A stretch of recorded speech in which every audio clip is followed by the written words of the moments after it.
Welcome into the Bobby Carpenter Show, and we've got a live show for you today. Holy smokes. There's going to be no Anthony Schlegel with you, and that's unfortunate, but we'll be all right. We'll survive without him. He is up in Youngstown at a funeral of our friend, and yeah, that's going to be on taking up his time today. We've got Jeff Shorts joining us, though, who does some stuff with Fox, some Sirius XM, played at Oregon, locked in, as good as you're going to find online play. And I know that he is going to be able to tell us a lot about this Indiana team, what's going on there with them, and how they ultimately look, given the fact that his Ducks lost to Indiana up in Autzen. So we'll dive in with him here in about 10 minutes. But they're really, as always, it's amazing in sports and live entertainment, live television, whatever you want to call it. There's things that are breaking and happening all the time. And this is not how I planned on starting the show.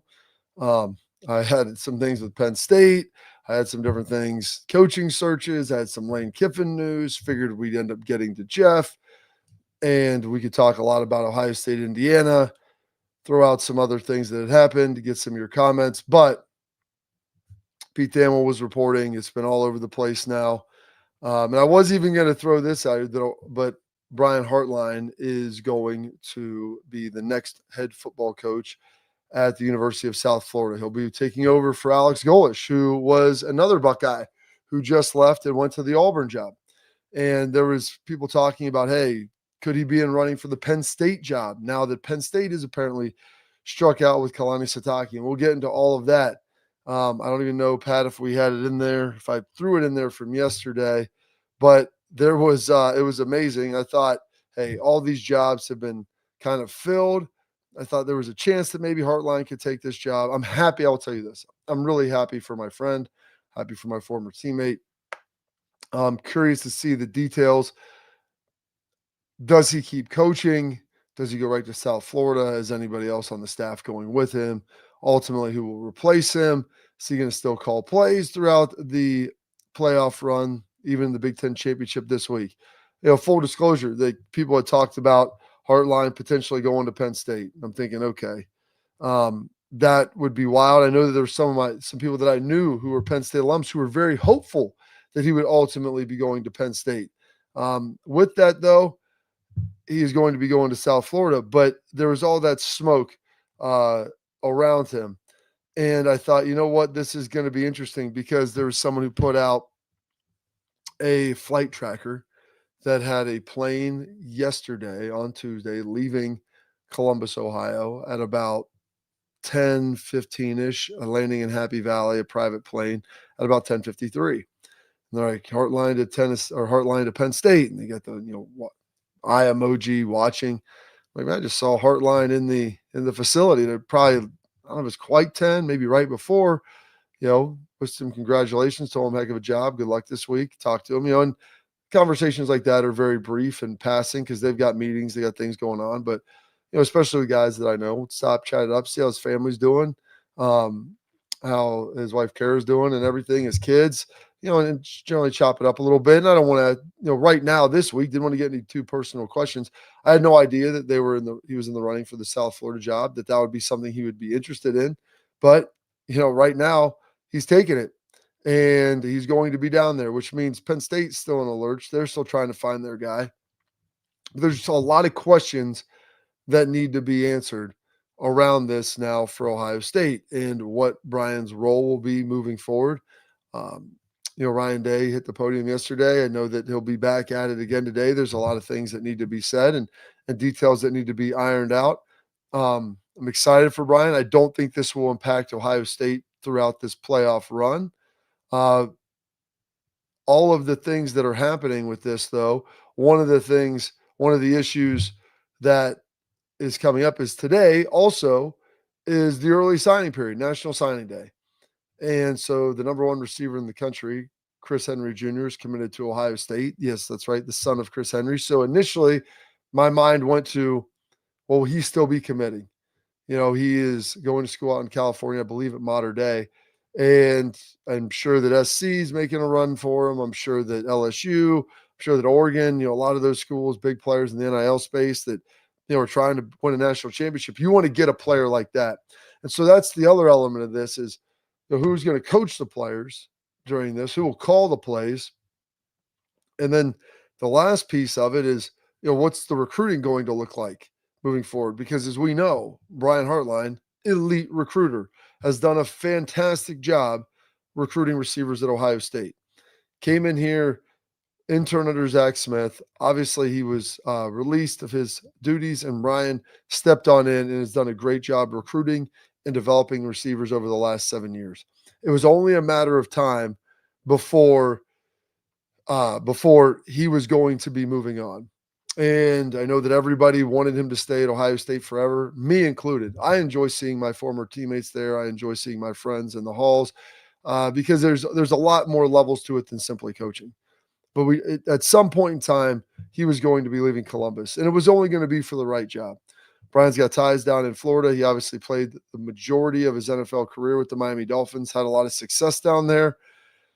He's a guy that likes the ocean. Personally, Brian loves the wakeboard, loves to do different things. He's got a place in Norris Lake. I thought the Kentucky job would have been a possibility. They ended up going with Will Stein out of Oregon, their offensive coordinator. And I thought, okay, it seemed like he was maybe going to survive this hiring cycle and be with Ohio State for one more year, which, like I said, selfishly, I want Brian to stay. I want him to stay here forever, just like I want James Laurinaitis to stay here forever. But it was going to be time at some point. So South Florida makes a lot of sense. Alex Golesh has built something there that's really impressive. He's done a great job. He took over that program, and over the last 3 seasons, flipped them into a program of relevance, into a program that beat Florida this year, and into a program that was competing in the American. I think Hartline will do a lot of the same. And now they're doing a lot of facilities upgrades. They're improving it dramatically. They're going to invest more in NIL. Like they had this whole plan. And I knew that because I talked to Alex Golesh about it. And I knew that it was going to take the right job. It was going to take the right job for him to leave. And so with him leaving, that opened up. And then you ultimately see Brian Hartline go down there. And so I know Ryan has got a lot of Ryan Day, that is now, has a lot on his plate that he's going to have to figure out. Does he go back to calling plays? Does Brian stay with the team? And that's going to be something that'll be negotiated with Brian, South Florida, and Ryan Day and Ohio State of, where your allegiances. Are you going to be able to juggle this? And in 2003, we were playing in the Fiesta Bowl, and Mark D'Antonio was our defensive coordinator. Mark D'Antonio took the job at Cincinnati. He stayed with us through the bowl practice and bowl prep and everything. And that was a little different because we were playing, I don't know, let's say January 3rd or 4th, somewhere in that range, maybe 2nd, as it was one of the BCS bowls that they called them at the time. But there was no early signing period and there was no transfer portal. And so trying to navigate that and figure out how that's going to work can be pretty tough now. And so Ryan Day's got to figure out, listen, can Brian do these things? Does he want to? Does he want to stay? I'm inclined to believe that he would, but he also has to build a staff. And that's one of the other elements that a lot of people don't think of. When you're a first-time head coach, you only know. And thank you to Bucks 06. Chris Henry Jr. signed with Ohio State. And I guarantee you this wasn't some hoodwink job where, Brian didn't tell anybody about this. And they knew that he was being, pursuing other opportunities, only the right ones. But if he goes there, I do not have the terms yet. Ed Rogers, I'll work on that, trying to find it. This stuff just came out. And full disclosure, I got done working out, got in the shower, got some stuff done. I saw it happen and then ultimately hopped on here. And so I've got a million texts that are also coming through right now as people are trying to pick my brain and trying to get me to do other things. So I'm committed to this and we're going to get this done. And it's a tough day for it as well because Anthony Schlegel isn't here as well, my guy, to talk about it. But Brian's got to build a staff. So building a staff is a whole other element. It's not just building your offensive coordinator, defensive coordinator, building out the position coaches. It's strength staff. It's support staff. It's everybody else. And when you're a coach that the only place you've ever been is your alma mater as a coach, that's a great thing. That's consistency, but also maybe you don't have the widest net to be able to get. And so I know he's probably been working on this throughout the last couple of years, because when you go into these interviews, they want to hear a plan of how you're going to succeed, who is going to be this, who's going to be that. And so I don't know if there's a strength coach or two he's taken from Ohio State. Heck, he might be giving our guy Anthony Schlegel a call for all I know. Who are you bringing in maybe in the training room? A lot of coaches want to bring in someone of their own to be able to run and manage that. And so there's all of these different elements that they have to try to figure out here that they've got to dive into. And that's what Brian's going to be having to do. And so with Ryan Day knowing that, he took over for Urban Meyer. There was already the skeleton, the foundation here. Now, over the last 8 years, as we've talked, he's changed that to a certain degree, and he's made it more his own. But when you're a guy going to a new school, who are you taking with you? Who are you getting that isn't there? And then what does all that look like? The question is, did Anthony go? No, Anthony is simply not here today because he is at a funeral of our mutual friend. And unfortunately, I wasn't able to go to it. It's up in Youngstown, Ohio. He is one of the pallbearers, and he's got to deal with that today. So that him not being here is simply a coincidence with Hartline taking that job. Hopefully, we're going to have Jeff Shorts joining us here in a little bit to be able to talk about the Indiana game and the Big Ten championship and how that looks, and maybe a little of the craziness going on in the ACC. But I planned on talking a lot about Penn State striking out and everything that was going on with them, and would Hartline potentially be in the running. But him taking the South Florida job, there was a little wrench in some things. But I don't think that anybody has noticed that in the building. I just saw some of the wideouts in there today. Those guys, doing what they need to do, getting their treatment, getting their lift, making sure that they're all prepared and ready to go. And that's what they're going to do. Now, how much longer Brian? I would imagine Brian will stay with the team at least through this weekend. And then after that, well, that's going to be ultimately on Ryan Day and Brian Hartline to see how that's going to work moving forward. So I know that, yes, Caden Dixon Wyatt flipped to USC, and that happened a day or two ago. And maybe that was under the news that Brian thought that he might be getting this USF job. And so, hey, you know what? I'm not going to be there. Maybe that changes the math on this. I will say one other piece with this, that Devin Jordan is the assistant wide receivers coach. Devin Jordan is from Massillon, Ohio. He came in a year behind me. He played with Brian for 3 years at Ohio State, and he's been helping out the receivers, and even more so in a larger role since Brian ultimately became the offensive coordinator, and this year calling plays. Devin's a heck of a football coach. He connects really well with players. I don't know if Ryan would elevate him internally, but they're not in a bad spot should Hart go on right now after this game and choose to go to South Florida and not be here for the playoff run. I would think that he would want to be there, but there is always the case that, between the two sides, that's not always the best thing for both him and the school and the team. And if that's the case, Devin Jordan's been doing a heck of a job there this whole time. But they've got 4 wide receivers assigned in this class. They're in a good spot. They probably have been talking to Devin Jordan a lot too, and are in a good place with him. So I think it's all going to be okay. Just, recruiting in the long term. That's what Brian Hartline was best at, man. He was really, he was really freaking good. So that, how are they going to be able to figure that out moving forward? That's going to be something else. And the question then is becoming, bringing Chip Kelly back to call the plays.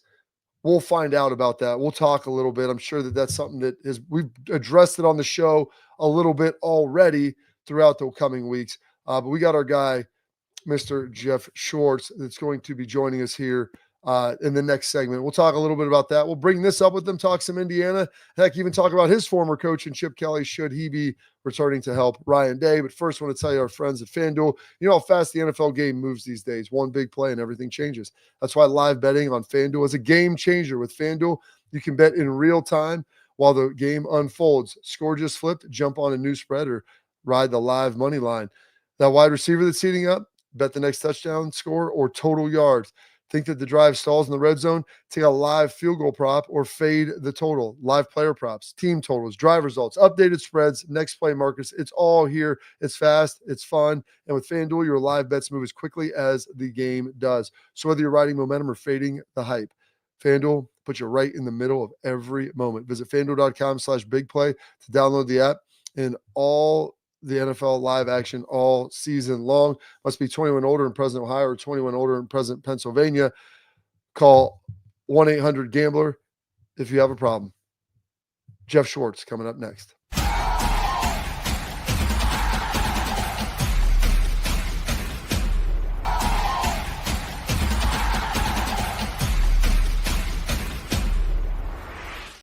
All right, welcome back in the Bobby Carpenter Show, and my guy Jeff Schwartz is joining us now. And Jeff, when I asked you to come on, I figured we'd talk a lot of Indiana, Ohio State, how that looks, maybe a little craziness in the ACC. Brian Hartline leaving, going to South Florida throws a wrench in that. And I don't know if you have any experience with coaches leaving while you've been part of a team. I'm curious to see how Ryan Day and Brian Hartline handle this and navigate this situation moving forward. I've not been a part of that. But look, Oregon's doing it right now too. Both our coordinators are leaving. Like, that's just, I think, life in the big show, right? When you are a school that is one of the best in the country with very good coordinators, which typically happens, they're going to get poached. You figure out a way to make it work. The thing about, specifically for Ohio State, you guys play this weekend, right? So, I would imagine that nothing really gets done until after, he's not doing his press conference tomorrow when you're playing on Saturday, of course, right? But, Oregon at least has an off for a couple of weeks, so Will Stein can do his Kentucky thing and then come back. But look, this, a game plan is collaborative, right? So there's no recruiting to be done after today, right? Today's signing day, and you guys just got Chris Henry Jr., so obviously not much has really changed for you guys with Hartline being gone. And then your game plan like usual, you play on Saturday, and then he has a 2-3 weeks to go ahead and do some things for South Florida and then sort of get back to Ohio State. So I don't really think it's much of a problem. I think it's much worse for the head coach to be leaving and then still try to coach a team at the same time. That feels like so much on that coach's plate. But when you're game planning, it is like, in offensive meeting room, the defensive meeting room, like one coach doesn't do the entire thing. It's parsed out between staff members. So I think you're going to be fine. I think Oregon's going to be fine. But that's life in the big show, man. Like, you're going to have coordinators leave. I think it's a sign of a very healthy program. Yeah, that's one thing that coaches talk about. If your coaches aren't leaving, it's probably because you're not very good. If your coach isn't being talked about for other jobs, it's because nobody else wants them. And so when you're winning 10, 11 plus games a year, it makes sense. As you mentioned, Oregon's losing both. Will Stein taking that Kentucky job, and your DC, is he going down to Cal? Is that official? I think he is. I mean, it's not official yet, but he's a Cal alum. Like, I just don't see how that doesn't make sense unless maybe a staff doesn't come together around him. But they have to keep their quarterback, and Tosh feels like the right coach to keep their quarterback, and that's Cal's like number one priority. But when hiring this coach, is like, that quarterback's really, really good. For those who don't watch Cal very often, they have a true freshman, a lefty, who played really lights out most of the season.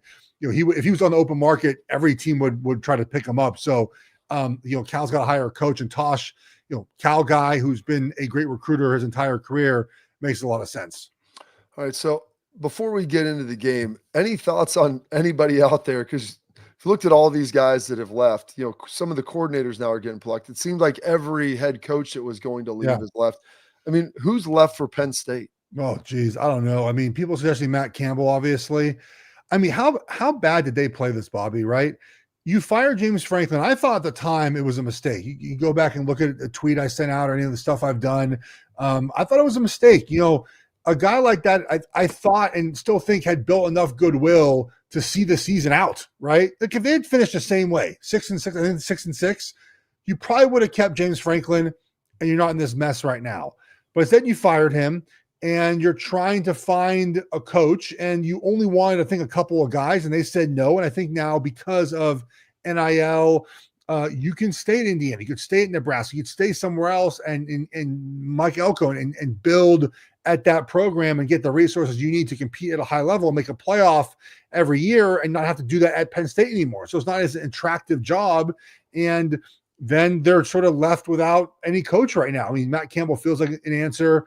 I guess Jeff Brom doesn't really excite anyone. Maybe you keep Terry Smith, but when you fire a coach that early, you have to have an idea of who you're firing him for. So maybe Signetti had said yes and then got a new offer. Maybe Matt Rule had said yes and got a new offer, but those guys very clearly didn't consider Penn State at a level that made sense for them to fire James Franklin. So recruiting signing days today. They don't have, I don't have any commits right now. How are you going to build a roster without a coach? So very big whiff here. Look, they battle with the LDS Church for Sataki. Like, who's going to win that battle? Like, you're not going to win that battle, right? Like, you're not going to win against an entire religion. Now, it's not only the reason he stayed at BYU, but obviously a big part of that is that community, right? And you're battling against that to bring him to Penn State. Their coaching search hasn't been great. Well, also when you have the CEO of Crumble Cookies saying, "Oh, he's going to leave. Time for me to get involved," like throws that out. And whenever you have the big donors and, like you said, the whole LDS church behind it. But let me ask you this about Kalani Sitake, because I think he's a heck of a football coach. Does a really good job out there. I didn't really see him as a fit at Penn State. I mean, you're a West Coast guy, and he's been out at BYU. Yeah. Of their recruiting is West Coast, islands as well. Yeah. Like, dude, you're going to Penn State, which I don't know if you've ever been there, Jeff. It's kind of like a rural outpost, kind of in the Mid-Atlantic region. That didn't seem like someone that would really, not through his own doing, but he's a much better fit at BYU or on the West Coast than maybe at Penn State. Yeah, it didn't make sense from the fact that, like, there's no connection there. I don't think you have to have a connection to a place to be good, but I think it does help to at least know the region a little bit, especially if you're going to coach at Penn State. And it just didn't make sense. I think he's a perfect fit for where he's at, right? He played at BYU, he coached at Utah for a bit. He's back at BYU now. It makes perfect sense. You mentioned, near the islands, right? Or near, even in Utah, obviously a lot of the Mormon, not the Mormon population, the Polynesian population has moved to Utah as well from the island. So being in that area to recruit those type of players is a big boon for him. And he's 11-1. Like, BYU is a very good program right now. And you mentioned the Crumble CEO. There's another CEO. Like, BYU has a ton of money. Remember, they got the number one player in the country in basketball, I believe, right? Who went to BYU this past. Like, they have the resources to compete. They're in a conference that makes it difficult because it feels like no one will respect the Big 12 maybe ever unless they win a championship. But everything's there for him. He family's there, money support there. They're winning right now. Going to Penn State, to me, would not be better for him. But I don't know how they let a guy like Chesney. Like, how do you not get Chesney to sign there? He's a PA guy. He's had success everywhere he's coached. He's going to UCLA. He's going to cross the country with no ties to the area, a much tougher job than Penn State would be, less financial support. Like, I don't know how Penn State did get him. Like, it just, their whole process, Bobby, does not make sense to me. And it's going to put him back a couple of years. Like, you got some high school players to be good, and they have no one right now. But before we move on, I do want to hit on that, because everybody just says the portal's the answer, as if like it's this magic holy grail that once you get the portal and you can get in there and you can build a whole team. Like, Penn State, it's not that they have a small class or like an average class. Jeff, they have no class, and how that sets your program back in 2 years. It's not like you're going to have guys that are rising up. You have nobody there, and they're a team under James Franklin that recruited at a very high level consistently. Look, the backbone of your team has to be guys that have been in the program for a while. And look, can they be transfers after a season? Like, they're freshmen, they come to your program and as a sophomore, and then by the time they can do that. But you look at all the best programs in the country, and there are a couple guys here and there that are captain type players that have transferred. But a lot of times, man, the core of that team is guys that have been through it forever together, right? And bleed that school's colors. It's crazy when you have a rivalry game, and I saw this with UCLA. They had to show a video to their players to understand the hatred of USC. Yeah. Like, Oregon played Washington this past week. We had to show some of our play. Now, Oregon's actually not a big portal team as much anymore, but show the portal players, exactly what it meant to beat Washington, to play Washington. And I think the best teams in the country do it both ways, right? They have a great recruiting class every year, and then they backfill certain positions with the portal because they know how important it is to have like that position filled this season, because the young guys are not ready to play. If you're a team looking for a championship, you have to target certain positions in the portal just to make that team, your roster better. But the backbone, again, offense and defensive line, a lot of those core physical players, to me, have to come from high school development. And I think the best teams do it in that manner. All right, we're going to take a quick break here, Jeff. We'll be back in a minute, because I want to dive into this Indiana game. I know they played your Ducks. Kurt Cignetti is a heck of a football coach. They do a lot of things really, really well. So I want to tell you about our friends over at Export. Export mouth guards. They protect what matters most, trusted by professional athletes, designed by NHL team dentists. Export mouth guards are scientifically tested to absorb those high-impact hits, protecting both your teeth and your brain. They feature 3 layers of advanced protection, including a patented use of carbon fiber that they 3D print right to your grill for more protection, better performance, max comfort, and clear communication, focusing on your game, not on your gear. That's the goal. Don't take chances with your safety. Visit exportguards.com/Bobby today. Save 15% on your order. And listen, I trust my kids with them. You should trust them too. We'll be back with Jeff Schwartz right after this.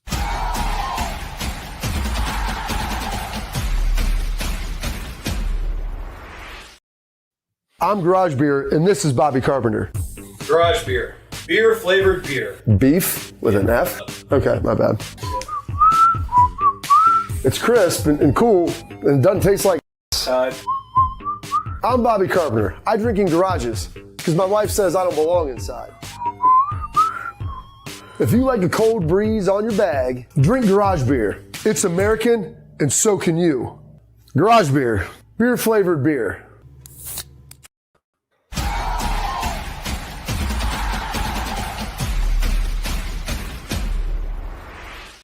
Here with Jeff Schwartz, longtime NFL vet, does a great job in all the media spaces.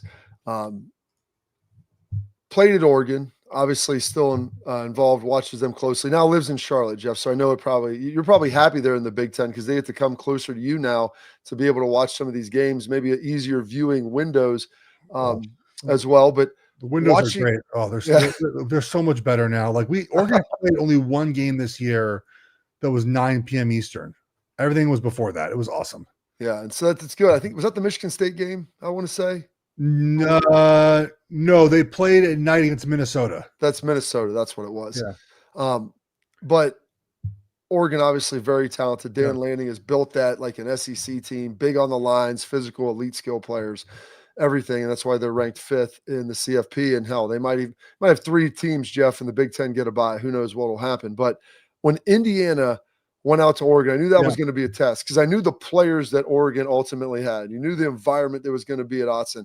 They came away with a victory. They looked like they physically belonged, even though they may not have those high-rated recruits. What did you see, and what have you seen out of this Indiana team this year that makes them so good? So what makes Indiana so good is they're very good at what they do, Bobby. It's not complicated, right? When you watch their offense, it's a lot of runs between the tackles and it's a lot of throws outside the numbers. Like that's what they do. They take a shot here and there down the middle of the field. And Mendoza threw for 215. They rushed for like 140. It wasn't like they gashed our defense. They just made the plays that were there to be made. That's what they always do, right? Again, when you watch them play, that's what Indiana does best. They play their style of football and they just impose their will. And it's a box count issue, right? If you put too many guys in the box, they have great wide receivers. They'll throw it. Mendoza's super accurate. But it's not an overly complex offense. And then defensively, it's a lot of those sim pressures, man, and they do it really well. They confused our quarterback. They're very physical in their front 7. Their linebackers are really good. But we did rush the ball pretty well. I think our running backs averaged nearly 7 yards a carry. We didn't run the ball a ton, but they can be had, I think, in the run game. So to me, this game is so fascinating because, this is the best team Ohio State, I think, has played, right? Since week 1, at least, probably. Best team Indiana has played in nearly 8 weeks. So they're both sort of playing. I even thought last week Ohio State played the best team they'd play all season in Michigan. So to have these back-to-back weeks is really important. I'm just curious to see, again, how Ohio State defensively goes about stopping the outside the throws numbers. I mean, I don't know what you do to stop back shoulder fades. Like it's just nothing to do. I don't know what you do to stop sort of those hinge routes. Like you think it's a go route and you just sort of come backs and hinges open and goes to the sideline. I don't know what you do in that instance. If Mendoza throws, he threw for 215 against Oregon, I think like 200 against Iowa, and that was that slant route late that got him another 70 yards. I mean, I feel like if those are the numbers that he puts up, Ohio State's going to win this game. Like I feel like that would be, you got 40 yards in offense, we probably win this game. So how can Indiana do a little bit more offensively? On the flip side, again, as a collection, I don't think Indiana has like the best players right on defense. Their linebackers incredible. couple D linemen, they have a good corner, but what they do is so good, Bobby. Like they're never in out of position. They're never letting guys run free. Like they're very physical. They're not getting beat the line of scrimmage. And so can Ohio State be methodical, which is what they've done offensively this season, right? They're a methodical offense, couple big plays here and there. Obviously, like we saw Saturday, right? Sort of slow and steady. You hit Tate deep, blow the game open, right? Like, can you do that against Indiana? And Oregon was able to hit that one big play against them. So a really fun game, man. I'm very curious to see sort of what we see from these teams, knowing that I think they want to play stylistically very similar. They want to sort of boa constrict, right? Where it just sort of you steady, you squeeze as the other team starts to bleed a little bit. How good is Mendoza in your mind? And you're talking about Cal. Yeah. I was saying Tosh going down there. I mean, people were talking about, this guy, he's highly recruited. I'm like, well, he's a South Florida guy that went to Cal. There's a lot of ways to stop on the way out there. And then he comes all the way back. I mean, Miami took Carson back. They probably, if I'm guessing, Jeff, without knowing Mendoza, if Miami would have called and said, hey, why don't you come in? Yeah. Probably would have went there. Like, how good is he? What makes him special? And then, do you think the winner of this game is probably going to win the Heisman Trophy at quarterback? All right, I'll answer the first question, then the Heisman question. Mendoza is a very smooth thrower of the football, and he's really unfazed by anything, which is important, right? We saw obviously the end of that game against Penn State, just the ability to he got sacked the first drive of the game, the first drive of the 2-minute drill with no timeouts, and just then methodically sort of put together a drive. Found out he's very accurate. I don't know if he has the best arm, but he's a very accurate thrower of the football. I think it's important to be able to throw the ball and then let guys run afterwards, right? So being able to target the exact spot where throw the ball, he's good at those things. The Heisman discussion is interesting, Bob, because what is Julian Saint's Heisman moment? Like, what would you consider that to be right now? Yeah, I mean, maybe some of the throws against Michigan, you're throwing to really good receivers, and that's kind of the argument that people put against him. You got guys that are wide open down the field. He's made some really nice throws, but they haven't really been challenged significantly in the second half of games to where he's had to put together a phenomenal drive to go win one. And I'm not saying that you have to have a Heisman moment to win a Heisman, but you sort of need to have it. Like Mendoza had it against Penn State. He had it late against Oregon. And then Pavia's had it this year a bunch with Vanderbilt, right? Like that to me. So if Julian Saint comes out and has some of those moments, he could certainly win the Heisman. But if Ohio State wins, you're going to give it to Mendoza in the loss? I mean, he's going to have to throw for 400 yards to get it in a loss, right? I think Pavia is live. You're going to have the entire South vote for him, right? You're probably going to have people out West vote for him as well because there's no real candidate out West to vote for. And then the Midwest, you're going to get split between Indiana and Ohio State. So I think Pavia is certainly live to win this award, even though I don't even know he's the best quarterback. But again, it's not Saint's fault that he has good players around him. Like, it's not his fault. But the truth of it is he has those wide receivers, and they're often very open. And that's a credit to the offense and credit to him for finding those guys in stride and letting them run after catch. Outside of Ohio State, is there anybody that you really like that'll be getting into the tournament? I mean, I think Georgia's dangerous because they can score a lot of points this year, right? It's a little different than most Georgia teams in the past, but their defense is not great. They can't rush the passer. They can't really stop the run very well, but they've been better of late. They're sort of rounding into form, but offensively, they're very multiple offense. They're different offense I think we've seen from Georgia in the past. They do a lot of different things very well. They would worry me. They'd absolutely worry me. Indiana, Ohio State, Georgia, feel like, and Notre Dame, man, probably not, I just don't know how you let them in over Miami.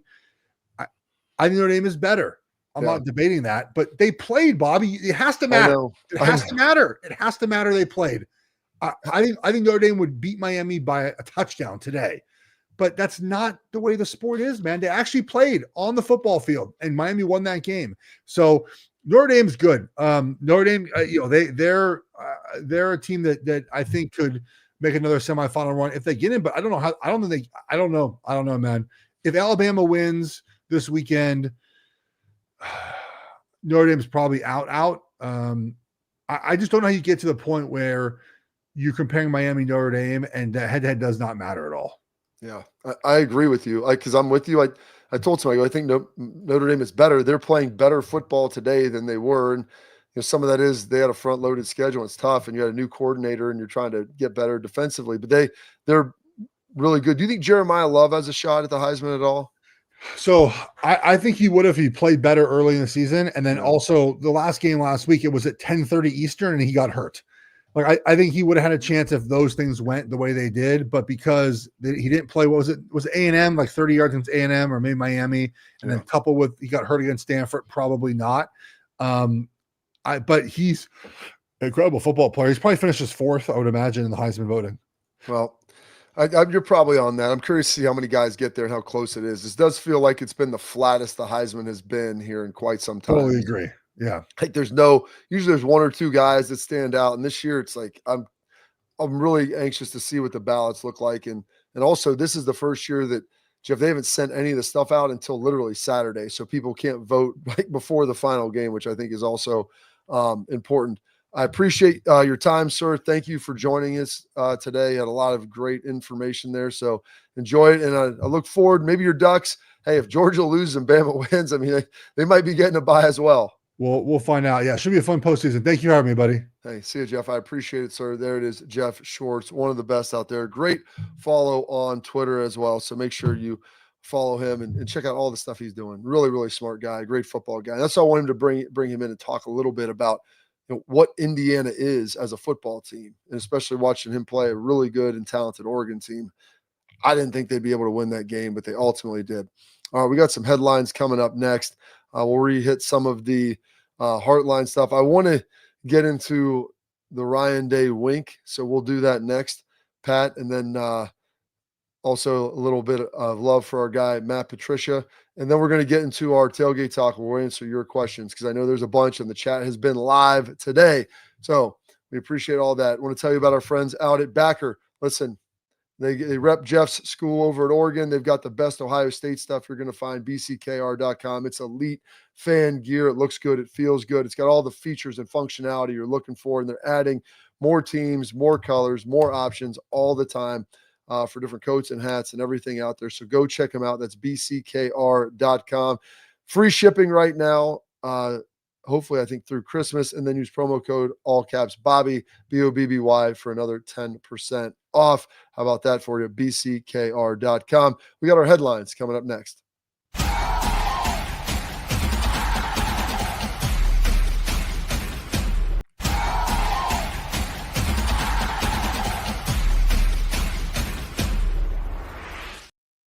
All right, welcome back in the Bobby Carpenter Show, and we've got our headlines now, and a couple of quick headlines. Want to throw out some love to Matty P, and this has been talked about with Matt Patricia, and based upon what Ohio State did, 7 points all year long on the defensive side of the ball, 84 throughout the whole season, dominating Michigan in the second half.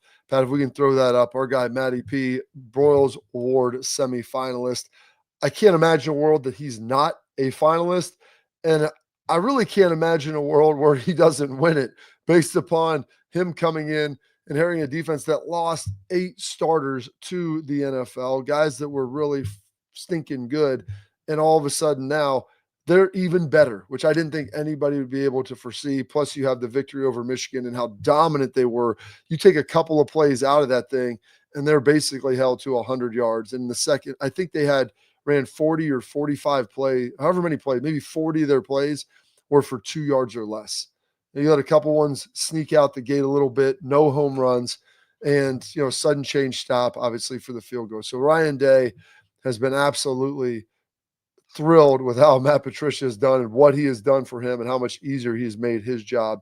And if he's not a finalist, I'll be floored, and I'm venturing a guess that he'll win it. Now, some other news, and I wanted to get more into this and Ryan Day, and we'll talk maybe more throughout the week, maybe a little more on tomorrow and Friday about it. But Ryan Day, his presser, throws out the wink there. And we've seen this new Ryan Day that has much more confidence than I think ever before. And you see it there. He won with grace, won with dignity, humility, talked about all that, but still understands at Michigan, the equipment went out, the power went out on the sideline. So, Pat, if we could toss this up here, and they asked Ryan about it and everything that was ultimately going in it. And it's wild because when the headsets and everything go out and the communication goes out during a game, no different than in high school and in college, you address with the officials. And if it doesn't come back on, both teams have to go without that communication. Well, once Ryan Day brought it to the attention of the official, they addressed it with Michigan. Hey, if they don't have it, then you guys don't have it. And Ryan Day actually said in his media availability this week that that's something that they even practiced a little bit and finished it off with a little flair. There in the second half earlier that week, I thought there may be an inkling that may happen. So we had a plan for it. I was in here on Friday, and I think some of the guys in the staff were looking at me sideways like, why would you think that would happen? I said, I don't know. We just got to be ready and be ready for anything. It's funny how your mind works. We had an inkling that might happen, that maybe the power could go out. And you know what? I give Ryan Day a ton of credit for preparing for that, for seeing that could be the case with everything that has happened. And then just give him a little wink, a little flair there at the end. And obviously, I don't think it disrupted everything too much because Ryan always talks about having a plan, understanding, preparing for everything. And this guy is as prepared as anybody you are ultimately going to see out there. So great job for him. A lot of questions coming in the chat. So I want to take a quick break. We're going to come back with our tailgate talk where we answer your questions. So there's been a lot of good ones in there. If they've gotten buried, fire them away again, and I'll try to get those answered here as we get close to wrapping up the Bobby Carpenter Show.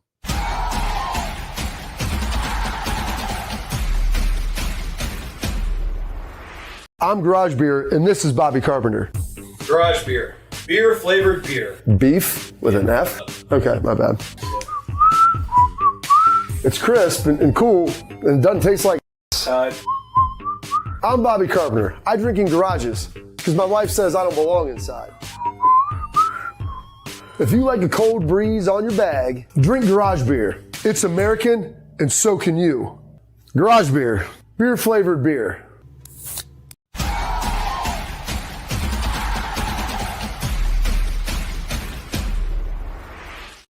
All right, welcome back in the show. We got our tailgate talk, and one of the questions been thrown out there, Kenny Guyton for wide receivers coach. And I believe Kenny Guyton, I see at Wisconsin with Fick, I want to say. I know he went down to Houston, started as a GA, he's worked his way around. And here's the thing. Just because you played one position doesn't mean you can't coach another. And sometimes that helps to have played it, but you can learn how to coach other positions just simply by playing football. And so Kenny Guyton, I think, would potentially be an option there. He's the wide receivers, yes, coach at Wisconsin. Not a great year. Like, listen, you have to have some players to be able to coach.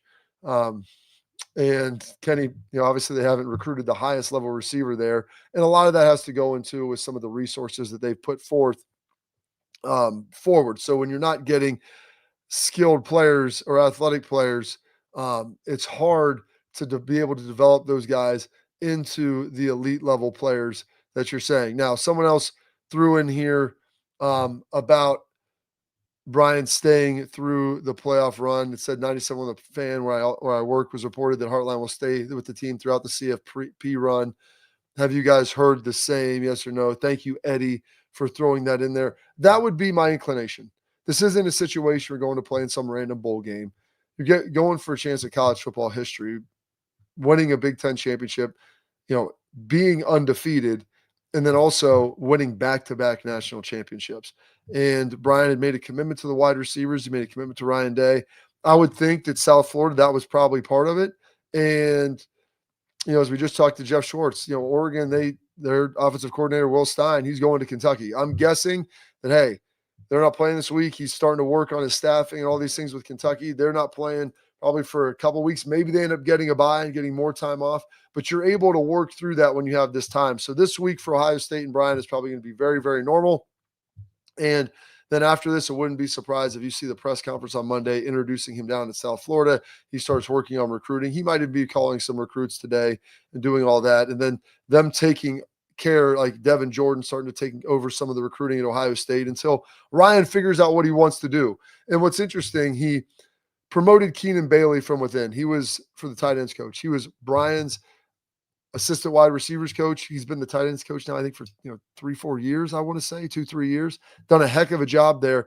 And so when you can develop these young coaches on your staff, you can then seamlessly make those transitions and have a lot of success. And Keenan Bailey's become a really good recruiter. He's developed his tight ends. He's done a heck of a job with that. And that's a position in Ohio State that, they haven't really featured a ton in the pass game. So it's not always the easiest to be able to do that when you don't necessarily have a huge body of work of guys there. And so he's recruited well. He's developed well. Guys have started playing really, really well. So that's another possibility. Like, does Devin Jordan just stay in? Do you promote within? Do you go outside? Is there someone else that Ryan has worked with that's currently available there? Do you flip Keenan Bailey to wide receivers and potentially bring in someone else for tight ends? Kevin Wilson was here, with Ryan when he was on Urban staff. Is that something that they have happened? We talked about Chip Kelly. Would he be interested in coming back? And I know there's been a lot of questions ultimately with that, with him in the chat, and I appreciate those. And Schleggs and I talked, I didn't think he'd be back this week. Take some time, recharge your batteries.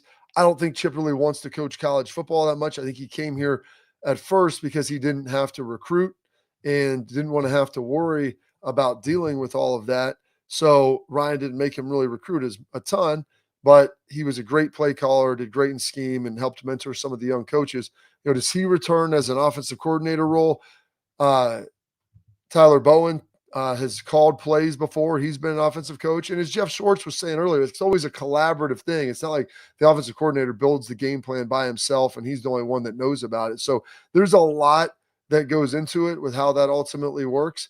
And Ryan's involved, Keenan, Lachlan, like all of the Tyler Bowen, like all of the guys in there are collaborative in what they're ultimately going to do. And so could Chip Kelly come back? Maybe. Does he come back for just the playoff run, to kind of help this and maybe give some stability while, Hart's doing, some other stuff too? That's, I think, a possibility as well. I think, Ryan would have to make that call to Chip. I think Chip would pick up the phone. Now, does he want to do it? Well, that's something that would be interesting to see. But there's going to be a lot of questions for Ryan Day. And this is why you get paid to be the head coach.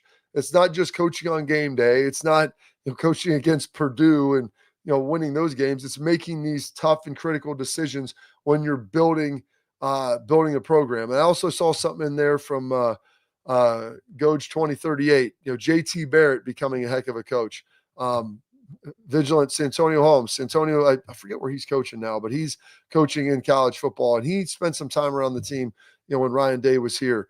JT Barrett, I believe he is, I don't know if he's the quarterback's coach. I think he is now with the Detroit Lions. Is that something that he would be interested coming back to do and, reshuffling and moving some pieces around on the staff? Those are all great questions. And Santonio Holmes at Central State. So there's, does it have to be a former player? A former Buckeye? I don't think so. You want to get the best players there. You want to get someone that fits in within the staff, and Matt Patricia definitely fit that really well. All right, we're long for a break. We're going to take another quick break. If there's any other pressing questions, fire those away because that'll be my parting thoughts inside Nuggets coming up after this.